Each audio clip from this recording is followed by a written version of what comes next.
are you? It's good to have you here on this Saturday. I love Saturdays, don't you? They're time for us to maybe do some of the things that we really, really like to do. So I'm going to do what we do here. At least we've been doing this day 5 already. Can you believe that? So here we are, morning centering. It's going to be on creativity today. Finding those things that maybe we don't give ourselves the chance to do anymore because we're adults. So the book that we've been reading from is this one. And right away, just for you guys, my computer seems to just start to whir at the beginning of this. It just seems to realize that it needs to do something extra because we're doing this. So it'll go away in a minute, but it does seem to have to do that. So this is from Melody Beatty, Journey to the Heart.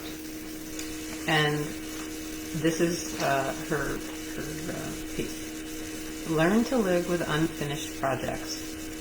Whether your project is sewing a dress, reading a book, writing a book, building a home, or learning a lesson on your journey, learn to live comfortably with unfinished work. Whatever you're working on, whatever you're in the midst of, doesn't need to be finished in perfect order, with all the loose ends in place for you to be happy. For too many years we worried and fretted, denying ourselves happiness until we could see the whole picture, learn the entire lesson, cross every T and dot each I. That meant we spent a lot of stressful time waiting for that one moment when the project was complete. Enjoy all the stages of the process you're in. The first moments when the germ of the idea finds you, the time before you begin when the seed lies dormant in the ground, getting ready to grow, the beginning, and all the days throughout the middle. Those bleak days when it looks like you're stuck and won't break through. Those exciting days when the project, the lesson, the life you're building takes shape and form. Be happy now. Enjoy the creative process, the process of creating your life, yourself, and the project that you're working on today. Don't wait for those finishing moments to take pleasure in your work and your life. Find joy all along the way. Love that one, huh? And I wanted to just share one thing before we go into a meditation. Julia Cameron wrote a book called The Artist's Way. So if you're struggling with figuring out creativity in your life, it's a great book. It's one that I've actually done groups with from the Elephant Journal folks. We got together after we finished our Elephant Journal Academy training, and we did that book week by week for a month. But this is another one that Julia Cameron wrote. She's a great writer. She's done, if you look in the front of this book, It's Never Too Late to Begin Again is the name of the book. She lists all the things she's done. I don't know if you can see this. It's like a lot of stuff. She's done a ton of stuff. Lots of writing, movies. But she writes this great piece. This is in the beginning of the book. Tom Meehan, at 83, had 2 musicals on Broadway in one season. Today, at 86, he has a new show in the works. Roman Totenberg, an esteemed violist and teacher, taught and performed until his final days, well into his 90s. Frank Lloyd Wright passed on at 91 with an unfinished building standing in Oak Park, Illinois. B.B. King toured until 6 months before his death at age 89. Oscar Hammerstein lived until he was only 65, but just long enough to see The Sound of Music open on Broadway. His final song, Edelweiss, which is my favorite musical song, was added to the show during rehearsal. What do we all have to learn from this? Self-expression is something that does not and should not ever stop. Each of us is creative. Each of us has something unique to bring to the world. We have both the time and experience on our side. Retirement is a time to tackle projects and unlock dreams, a time to revisit the past and explore the unknown. It's time to design our future.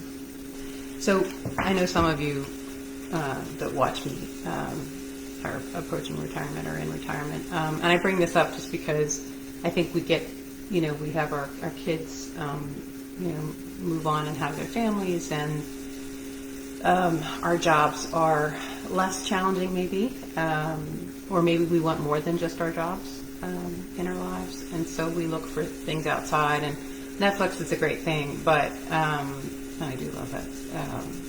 But finding something creative can be really rewarding and really just liven us up. So with that in mind, I'm going to just finish up here with our little meditation time, centering time. So let's just close our eyes and just find our breath. Might be the first time we decided to notice it today.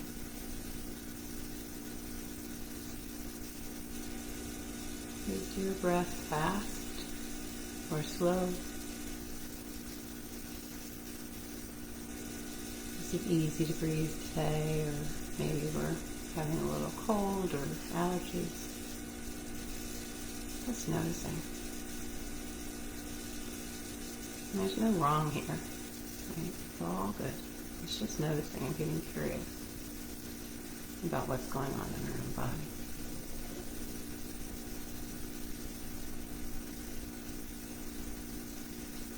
And then maybe think about extending the exhale. So I'm going to show you. I'm going to inhale and then exhale a little longer. And do that just a couple more times. And exhale longer. One more. And exhale longer.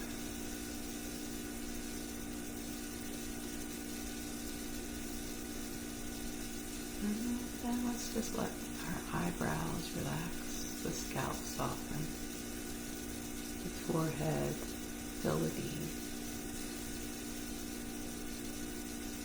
with the eyes unfocused, the jaw released.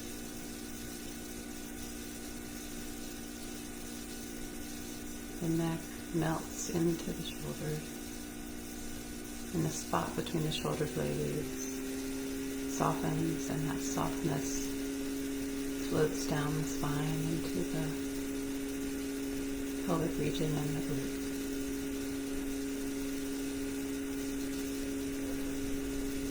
You feel that ease drift down the arms to the fingers, down the legs to the toes.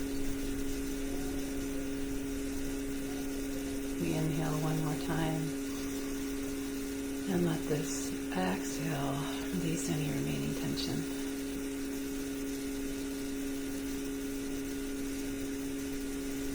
And I want you to think back to when you were a child. Maybe imagine a smock on tied on you, or maybe you were singing in a choir.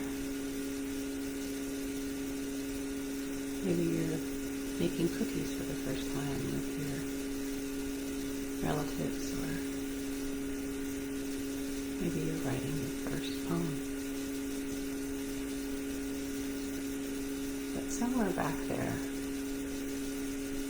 is a time where being creative was something that we just did. We didn't question it. We didn't say how good it was. We didn't even care when it was finished. Just enjoy it. As Brene Brown says, she says, look for the things that you do when you forget about time. Those are the things. Those are the things that you need in your life.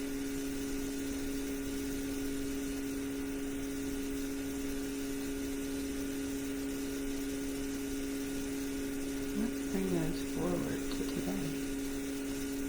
What can you be creative in your day?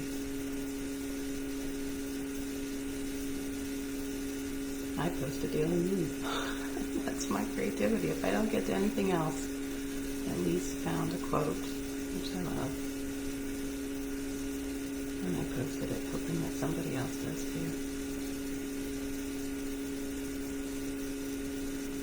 And what's funny about these expressions is sometimes they're in the ether, right? The things that we're thinking, the experiences we're having, are experiences we're all having, especially with the pandemic.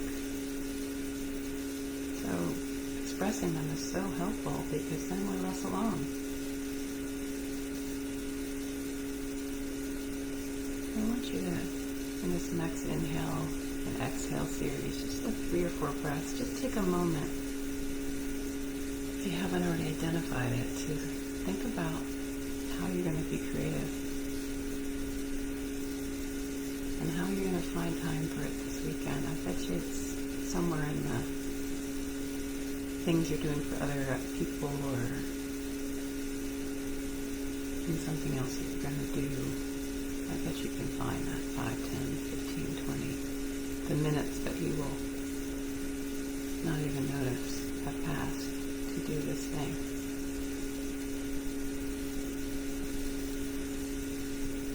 It will make you happier, I bet. And that is something that spreads like wildfire to everyone around you. If you can't do it for yourself, do it for everyone else.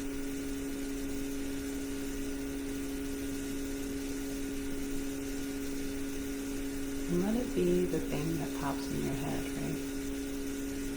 Don't push it away. I bet it's the thing that popped into your head first. That's your intuition. That's you falling back into the universe. And it's answering you.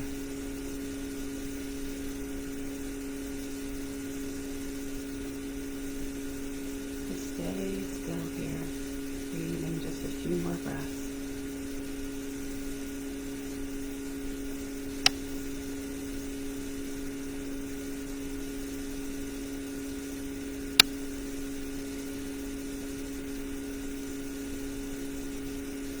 Knowing that you can have anything you want.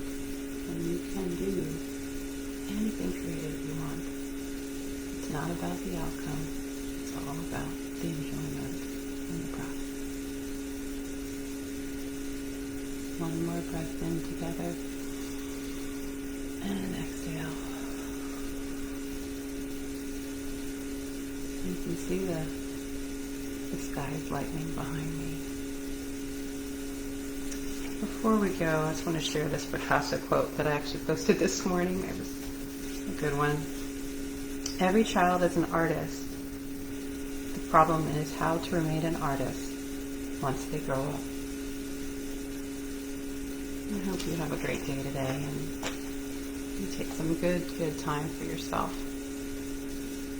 And maybe do something creative. But whatever it is, I hope you enjoy it. Have an amazing day. Bye.